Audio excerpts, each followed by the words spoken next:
This is Pet Life Radio. Let's talk pets.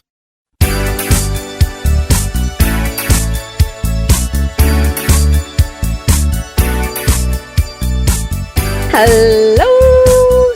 You're listening to Animal Party on Pet Life Radio with me, Deb Wolf. And we're going to have a great show today. It's just me today. I booked a guest, a dog trainer, who I hope I can rebook in a couple of weeks because we've had some technical difficulties and I haven't been able to talk to her today. I was going to ask her how she trained, what method she uses. I was going to ask her about difficult dogs and different breeds and the different things you would ask if you were to hire a dog trainer. If you hire a dog trainer, you want to know where they got trained themselves, how long they've been doing it. I would probably ask them who influences them. Who do they admire in the dog training world? You know, is it somebody like Cesar Millan or is it somebody with a softer touch? Who exactly? What have they read? And if they come up blank on those, that's a good indication I'd want to go somewhere else. I want someone who's read a lot about dogs and also worked a lot with dogs and considered how to train them. And then I might ask them about my breed. So say I had a bulldog or I had a poodle or I had a min pin. I mean, it's going to be different depending on the dog you have. So I would want to say, have you ever worked with this kind of dog before? And I would hope that they'd give me some indication that they understand my breed. So for example, if I had a Sheltie and I was asking them, have you ever worked with Shelties? Do you know how to get them to come when called? If they didn't come up with a different sort of a line, if they just said the standard stuff, well, I use food lures, and I would know right away they'd never worked with Shelties. If they said, oh, yes, those are herding dogs, you have to walk away from them. Bingo, this person can train my dog. If I said, have you ever worked with golden retrievers before? Let's say I have one. And she says yes, or he says yes. I might say, what about Goldens who are a little bit too needy or pushy? Have you ever taught a Golden to stop begging? Have you ever taught a Golden to stay out of the water? These are the types of things you might be looking for from a trainer. And if you have an aggressive dog, well, then you really need to know they've dealt with this type of dog before. And what equipment are they going to use? So if you've got a dog, maybe it's got 2 strikes. It's already done 2 things wrong. You can't afford one more mistake. Or maybe it's just embarrassing you with its bad habits. Sometimes it's friendly and sometimes it's not. You don't know why. And you want this dog to have a wonderful off-leash life. But yikes, what if you take it to the park and it causes a big scene, you know, or worse? What if it chases some dog and the dog runs out in front of a car? Or what if it terrorizes a child because the child's so distraught that your dog's attacking their dog? Or what if it injures that dog? So yeah, you got to really consider all this. And if you do have an aggressive dog, you want to know what equipment is the trainer going to use. Because if they suggest something you're not comfortable with, you're not going to use it. There's no point in wasting your money, right? You want to know, is it a change of harness? Is it something simple like that? Or are they going to use a pain device like a prong collar or a shock collar? If you got a barkaholic dog, are you going to be willing to put a lemon spray collar on its face so it gets sprayed with lemon every time it barks? Or not? You got to think about these things. So we're going to go to break and come back and do a show that meanders around about dogs and cats. I'm going to give you some of the latest quirky news. And I'm also going to quote this comedian who I think she's so funny. Her name's Deborah DiGiovanni. And she's a A-lister comedian. She's very, very funny. And I was watching her the other day and she just went into this whole thing about cats. Oh my gosh, it was so funny. She says, if your cat is boring, you are doing it wrong. And I totally agree with that. So we'll come back from a break and talk more cats and dogs on Animal Party, Pet Life Radio. Stay tuned.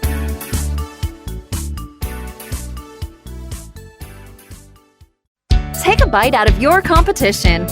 Advertise your business with an ad in Pet Life Radio podcasts and radio shows. There is no other pet-related media that is as large and reaches more pet parents and pet lovers than Pet Life Radio. With over 7 million monthly listeners, Pet Life Radio podcasts are available on all major podcast platforms. And our live radio stream goes out to over 250 million subscribers on iHeartRadio, Odyssey, TuneIn, and other streaming apps. For more information on how you can advertise on the #1 pet podcast and radio network, visit PetLifeRadio.com/advertise today. Let's Talk Pets on PetLifeRadio.com.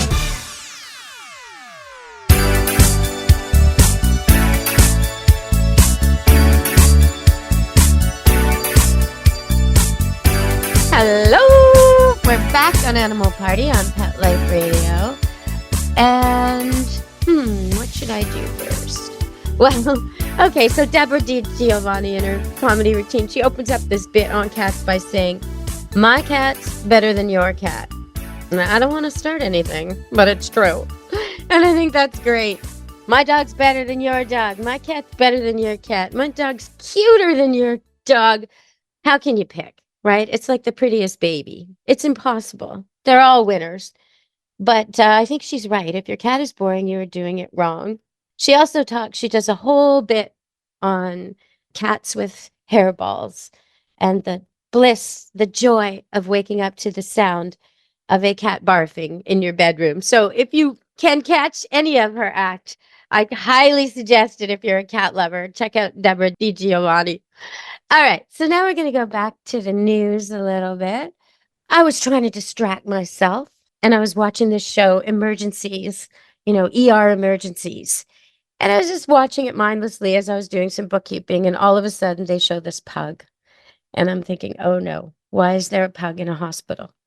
Well, the pug, and there's a patient, a human patient's missing a finger, and the pug, they believe, somehow swallowed the finger. So, okay, what are we going to do? What are we going to do? It was touch and go. They were going to kill the pug to get the finger. Now, the person involved makes his living playing piano, and yet he was not willing to kill the pug. He was insisting, no, you can't do it. You can't do it. You can't do it. In the end, they were able to get the finger out, and they had a vet help them and everything. The surgeon refused to operate on the animal, but they were able to use an endoscopic tool and grab the finger, and all was well. The pug was alive. The man got his finger back. The man plays piano. Everything worked out. But I was watching this show, and I was just so touched by the fact that a man who might lose his livelihood just wouldn't budge on this. All the nurses and doctors are arguing with him, and they're trying to convince him, just kill the dog. And he's like, no. And you know what? There was another way. There's often another way. You just have to insist. So commendable in that case, with all that pain and all that adrenaline and shock, and he's still stuck to his guns, and the dog and the man are happy to this day. So there you go. Something from TV. I was thinking about dog perms. If you gave a perm to an Afghan, it would look like a poodle. If you straighten a poodle's hair, it would look like an Afghan. And I'm thinking about all the different dogs and how much the coat influences us in how we treat them.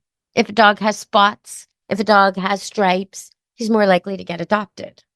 If a dog is black, he's less likely to get adopted. And the same is true for black cats. Now, part of that is because today we adopt animals through social media a lot of the time, through pictures, not actually meeting them. And black animals do not photograph as easily as animals with spots and flecks and lighter coloring. You just don't see them. They kind of they can look scary or dark or unhappy, even though they're just as good as the others. In fact, if you're willing to adopt a black dog or a black cat, you're probably going to get a way better pet, because there's way more to choose from, because everybody's looking for the one with blue eyes or brown freckles or cute spots, and they're walking right by those wonderful, well-behaved black animals. So black is beautiful when we're talking about pets, and I really want to encourage you to think about that, definitely, especially with all the stigma around black cats. In Japan, black cats are good luck, but in many, many countries, if a black cat crosses your path, it's said to be bad luck.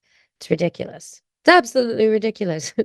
But nonetheless, it makes people shy away from them. It makes them have a sort of bruja witch image that they really don't need and don't deserve.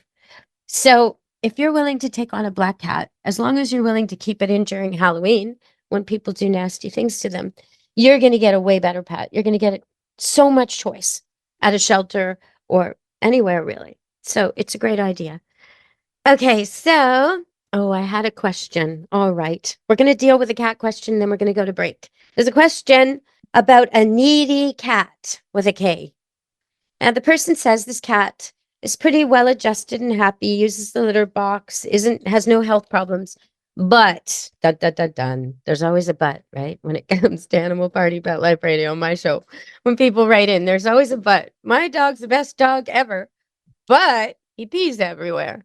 My cat's incredible, but it destroys the furniture. Okay, so this one, but my cat's terrific. He loves to sleep with me, and it's a he cat. It's a boy cat. I don't know much else about the cat, but in the middle of the night, needs. You know that making pancakes kind of thing that they do, making bread where their hands go up and down, up and down, up and down, and they sort of open their claws and close them. And what that is very similar to what a kitten does when it nurses. It pushes against either side of where it's nursing to make the milk come.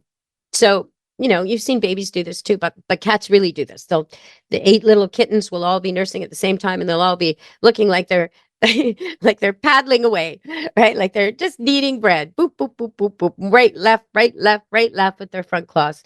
And so she's saying in the middle of the night, this cat jumps on the bed, and that's what it does. And she doesn't like it because it wakes her up. So what can she do to stop this? Now, this is really tricky.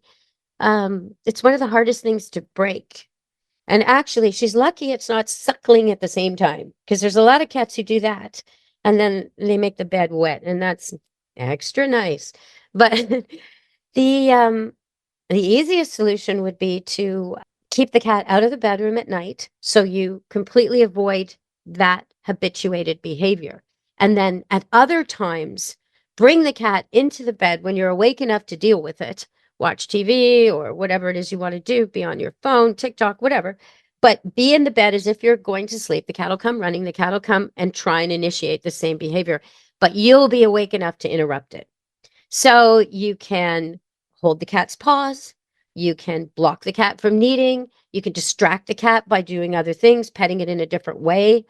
If you do that a few times and it keeps going back to kneading, you can grab it by the scruff of the neck and gently place it off the bed so it lands on the floor. Now, I'm not saying throw it, but I am saying don't cuddle it. Don't, pusa, little kitty, as you put it down to the ground. You're trying to show it, look, you do this, you're not on my bed. You do this, you're out of the room. You do this, I don't want you around. But at the same time, you're showing it, you do this, and you can cuddle with me all day in this bed, right? And you teach it something else. Now, some cats, they like to knead so much, you can actually give them almost like a suki, like the way a child has a favorite blanket or a favorite toy, a soother. You could give them a special blanket. I've found fleece works really well with cats.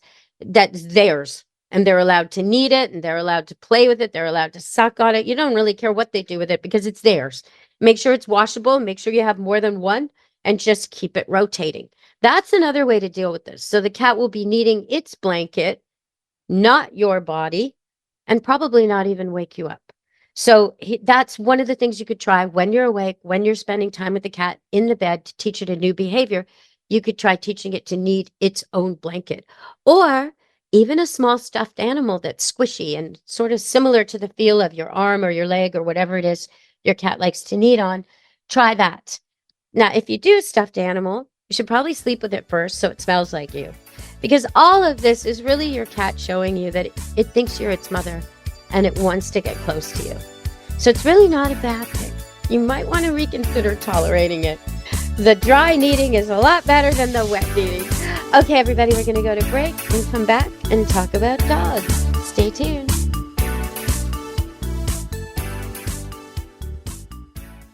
Molly, here's your dinner. Zeus, that's not your food. Don't let that happen to your precious cat. Elevate your cat's eating experience with the Cat Tree Tray. The Cat Tree Tray keeps your cat's food off the floor and conveniently located on the cat tree. It's the perfect way to eat.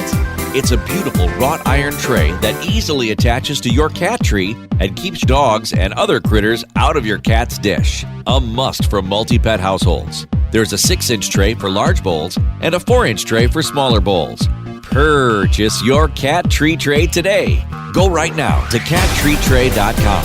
That's cattreetray.com. CATTREETRAY.com. Let's talk pets Let's talk pets on Pet Life Radio. Pet Life Radio. PetLifeRadio.com.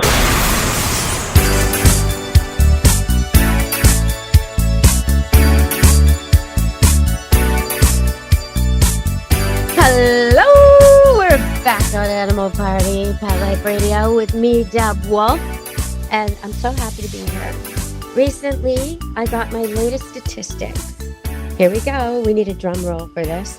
So, you all are part of a huge listening audience. Everybody listening to my show today, Animal Party, Pet Life Radio, wherever you're listening to it, Spotify, iTunes, wherever, all the places people listen, we now have tracked 97,000 people listening every week. And that's just to my show each week in trackable numbers.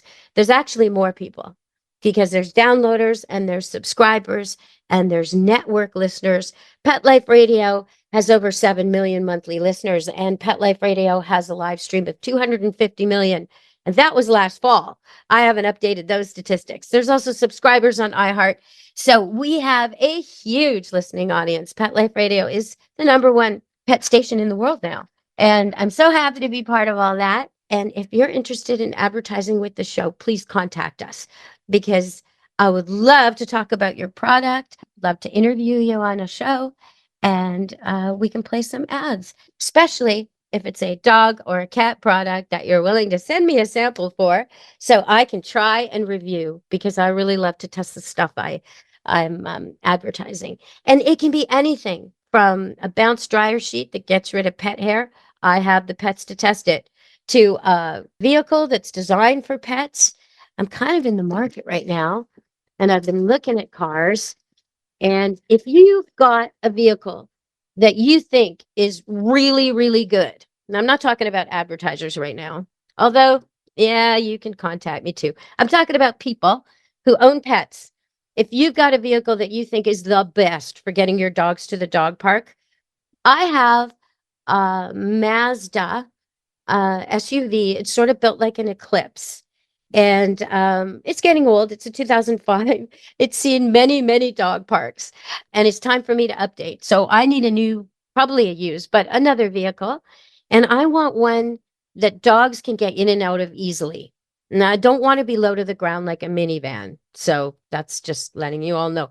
But my car, the doors don't quite open enough.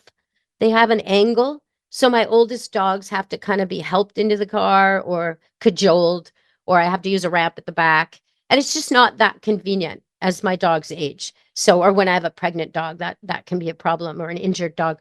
So I'm looking to get a vehicle that my fans tell me is the best for getting dogs in and out, going to parks, going to forests, going to beaches, getting it clean again, that kind of thing.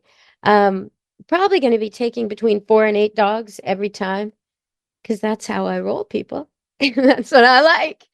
I like my canine army around me when I go places, and I go places off the beaten track. So I want a vehicle that can handle it. So if you've got a vehicle that you think would be perfect, please let me know. Send me an email or send me a voice clip.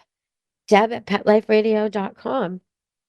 All right, everybody. So I'm going to post that alongside the show. If you want to give me feedback, if you want to give me suggestions, if you want to send me your queries or questions about dogs and cats, pet problems, behavior problems, guest suggestions, advertising queries, anything at all, my door's open. I'm so happy with our latest numbers. It's just making me really, really happy. So some of the cars I've been thinking about, I've heard, because I went online and I looked at the reviews for the most dog-friendly cars. And so they're saying the Honda CR-V SUV is one of them. They're saying the 2021 Jeep Wrangler Unlimited is one of them, because some of these have special dog features. They're saying the Kia 2021 Compact Hatchback is one of them. 2021 Land Rover Discovery SUV. Subaru Outback Wagon. Yeah, Subaru seems to be popular with dog owners. I do notice that at the dog park.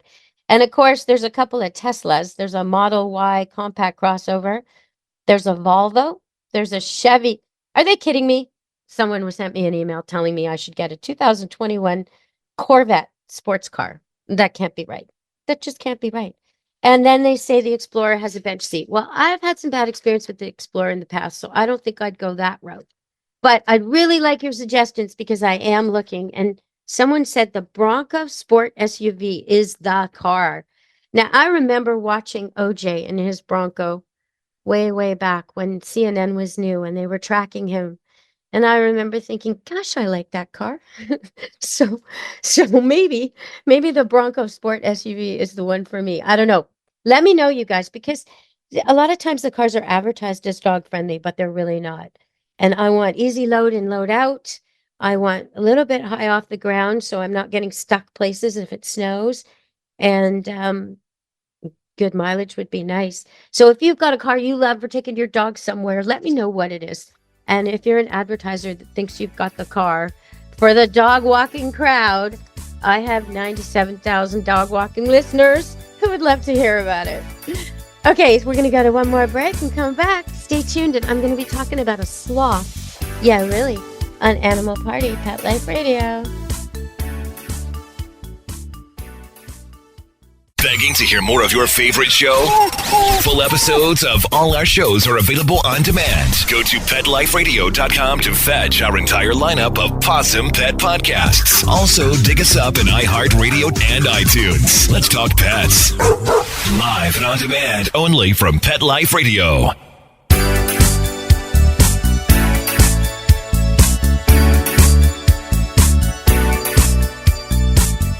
Hello! We're back on Animal Party, Pet Life Radio. And it's me, Deb Wolf, and I noticed in the news that in Peru, there was this policeman who stopped his car and very slowly got a sloth to safety. A sloth was in the middle of the highway, and he carried this thing all the way to safety.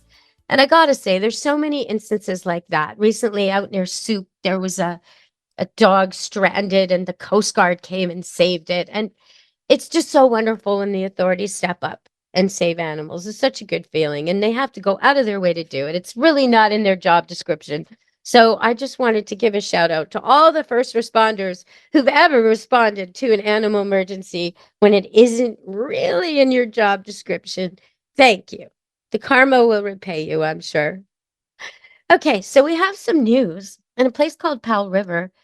And I saw footage of it. If you want to look for it, you can probably find it online. If you type in Powell River Wolf Pack, it's absolutely frightening. People have their homes and, they're whatever, their truck parked outside or their car or their little baby swing set or, their yards, all their little barbecues and stuff. And their normal house pet dogs who are around, somebody has a Cocker Spaniel, someone else has a German Shepherd, whatever, random. The wolf pack in the area has been coming into town en masse and attacking and killing and taking these dogs away. And there's footage of it. And it's absolutely horrendous. Now, I was watching it, and I watched it, and I watched it, and then I expanded the view, and I watched it some more. And I thought, those don't look like wolves to me. So I went and researched it a little more, and it turns out they're not exactly wolves. The wolf population has mated with dogs there. So the wolves don't look like you think. If you saw a picture of one of them, you'd say, oh, that's a stray dog, or that's a mutt, or that's my neighbor's dog, even, you might think. They don't look like the classic wolf. Some of them are brown, for example. Some of them have spots. They don't look like wolves, but they are wolves. They've got wolf jaw power, wolf tooth power, wolf reflexes, and they can leap over those fences that keep your dogs in, right? They can, it's so easy. I had a wolf cross years and years ago, my pet. And one time I got a new car, actually it was the Explorer. And I had a minivan before. And he was just sitting waiting for me to load him in. And I opened up the back, and you know how the Explorer back, it sort of opens up like a hatchback. And I said, get in. And he misjudged. It was a new car. He didn't recognize it. So he jumped onto the roof. Okay, now he was around 8 years old at the time. An 8-year-old regular dog would not be able to jump from a sit onto the roof of a car with no effort. And then he looked down at me like, oops, I said, get down, get in the car. And he did. But it just shows you their abilities are so they out in every way. They're faster, they're stealthier, they're able to get under, around, in, over everything quicker. They communicate with each other constantly. Where there's one, there's more. They will surround your dog. If your dog's in heat, they'll get her pregnant. If your dog is big and tough, they might kill it just so it's not competition. If it's a very successful communicator, it might join the pack and join those genetics and produce offspring that will one day torment you and your neighbors. So in any way, you do not want your dog with these wolves. Now, I've had people tell me, oh, my dog runs with the coyotes once in a while, or my dog runs with the wolf pack that comes through here in the summer. She's gone for 2 weeks every year and comes back again. And I think, are you nuts to let that happen? So even if your dog is all that successful, which most of them won't be, most of them will just be killed. But even if your dog is that successful with getting along with the wildlife, they have things in them. Parasites, worms, heartworm, everything that you don't want your dog to suffer from could be in that pack, unchecked. So I really want you to keep your dogs away from the wolves. Be vigilant. If you're in Powell River, you really got to get a handle on this. Don't leave your dog outside at all, especially not at night. Be with them all the time. You need more than just lights that come on. These wolf dog crosses are not afraid of humans the way I could see in the video. They're not the way normal wolves are. Normal wolves would have not come that close. There was a man chasing them, yelling at them, and they were still around looking for more dogs to take. It was so frightening. So be careful, everybody. If you're up near Powell River, really, really watch your dogs, watch your little kids, and keep your cats inside. All right, so that's a big message for the people of Powell River and the wolves out there. I know some places in the world don't have wolves at all. Some places have what, by Canadian standards, are very small wolves. Here, they're very, very large creatures, over 100 pounds. But these ones who've bred with dogs, they're a lot smaller. And in some places in the east, like over by Maine and Nova Scotia in Canada, over in the East Coast, the wolves have bred with coyotes. Now, that's a combination you really don't want, because instead of, well, any combination is not good, but you get an extremely cunning animal that is very hard to track and very unpredictable. And it's kind of like the worst of both in terms of the humans who want to share our world with them. So the coyote's been here longer than any other canine. And I think the coyote will be here forever because it's superbly designed to live in and around us and almost be undetectable. And if it starts mating with wolves, it's going to get a little more strength, a little more hybrid vigor, and possibly a little more size, which we probably don't want. If you think you don't have coyotes and you live somewhere in North America, you're probably wrong. There probably are coyotes all around you. Some people call them coyotes. Some people call them coyotes. They're believed to only come out at night. Not true at all. I've seen them in the middle of the day. And when there's one, even more so than the wolf, when there's one coyote, there are many, and they look identical. So you may think you've just seen one, but you've probably seen a few. They pop up like puppets in the woods, and you can't tell who's who. And they will use tricks to get your dog to follow them. They'll pretend to be friendly. They'll greet and meet and greet with all the social skills of a normal dog at a dog park. Take a little turn peeing on something, sniff a little bit, all that. And your dog will happily follow it off, and then the pack will kill your dog. That's the kind of thing that happens with coyotes. So be super careful. Keep all your food away. Keep your little pets away. Be vigilant, everybody, because I don't want to see my Animal Party Pet Life Radio audience get hurt. All right, everyone. It's been a bit of a whirlwind show all over the map. I'm planning on having a guest next week to talk about searching. So here's the thing about searching. We all know dogs find stuff, right? We know pigs find truffles, and dogs find lost people in avalanches, and all kinds of things like that. But have you ever thought, okay, well, what if my dog or cat goes missing? How come I can't get a dog to find my missing cat? How come I can't hire a dog to find my missing dog? Well, now you can. But not only that, I found someone who does it just for the love of helping people. Someone who's trained their pet animal to find their pet dog. It's a white shepherd, beautiful dog called Halo. And this lady, Karen, has trained her dog. She's in training now. She describes herself as a beginner, but I would argue that. And the dog's been trained to find other animals by their scent. So if your cat goes missing, you take its favorite bed and you let Halo, the dog, sniff that bedding, sniff and sniff and sniff and sniff. And then you walk Halo to the last place your cat was, maybe the cat door, maybe the door it escaped out of, maybe the last place your neighbor saw it. And boom, Halo's nose goes to the ground and Halo finds your cat. So I had this experience recently with 2 golden retrievers, and Halo found those goldens. And it took maybe an hour, and we had been looking all day. Lots of people calling and social media postings and posters, and all day a gate flew open, 2 goldens got loose. They were not customers, thank God. Well, everything at Camp Good Dog is double, triple gated, so that wouldn't happen. But they got loose and I had to find them, and Halo came to the rescue. So that's what we'll be talking about next week on Animal Party Pet Life Radio. Until then, from me, Deb Wolf, and Pet Life Radio, be good to your animals. Let's Talk Pets, every week on demand, only on PetLifeRadio.com.